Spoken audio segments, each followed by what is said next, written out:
How much of a disruption do you think we're going to see today in terms of the airlines trying to manage around those grounded planes? I think it'll be minor. There'll be some passenger inconvenience, but all the airlines at issue have very sophisticated rebooking software and the like that they use for irregular operations, for thunderstorms and the like. And this is probably 2% of domestic capacity. And they'll be able to adjust to that quickly.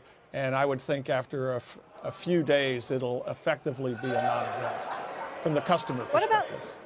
What about that point that Frank just brought up, the sort of reputational damage that Boeing could stand to face here, that passengers are asking what flight number, what airline they're on, whether it's a Boeing plane, what model it is. Is that likely to last? Well, look, I think the U.S. safety record is incredible. So there has not been an accident at a U.S. carrier for 10 years. And during that period of time, I think something like 8 billion passengers have traveled. With respect to the MAX, it's been operated by Southwest American and United without any incidents up to this point in time. We had this incident, obviously very unfortunate, in Indonesia with Lion Air. When the Ethiopian incident occurred, it's my understanding that, initially there was no data that corroborated one with the other.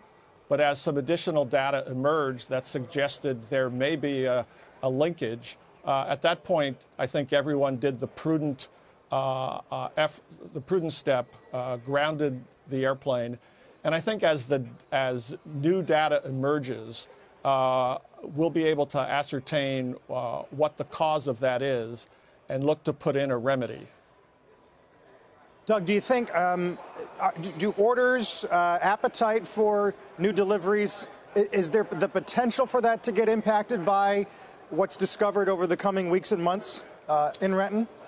Well, I think everybody will basically, stand pat and look for the additional information to come out. There's a lot of data that will emerge. I think history suggests that you don't want to rush to judgment. I note that the so-called black boxes from the Ethiopian incident just arrived in France today. That will produce more information, and I think with that information we'll be able to pinpoint. Is this a product of a software issue? Is it a different issue? What is the type of remedy that, if any, that will be required? Boeing and Airbus, both, at their core, are so fundamentally dedicated to safety. That's, indispensable to their business. This is going to be their top priority to fix this. I think their customers know that, and they'll be in close touch to monitor how this plays out. And I wouldn't anticipate anyone would do anything precipitously until a lot more information comes forward and the real what the real cause of these two incidents is confidently identified, and then the solutions to them are put in place. Doug, do you think Boeing is going to be on the hook for money to the airlines, liabilities covering the cost of grounding and switching these planes? Well, I guess, from my experience, that's a secondary consideration at the moment. The first is, finding out what happened here and getting the fix in place so that the airplane can get back in the air and the production can continue. There is a template for this, and that the 787 was grounded for, I believe, around 4 months due to a lithium battery issue. And so what Boeing did with its customers back then probably established at least one template for what might happen going forward.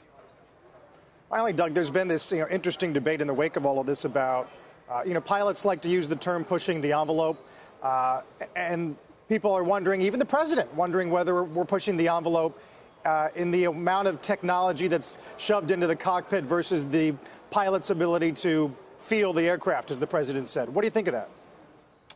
Well, I think part of the reason for the incredible safety record are are the advances in technology.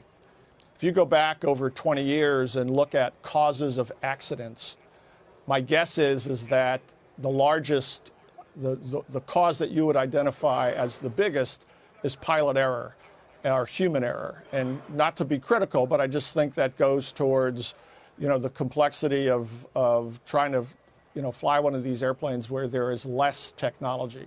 In simulators where pilots do get training, they do get hands-on experience. They are exposed to, basically every possible condition that can happen, engine failures and the like.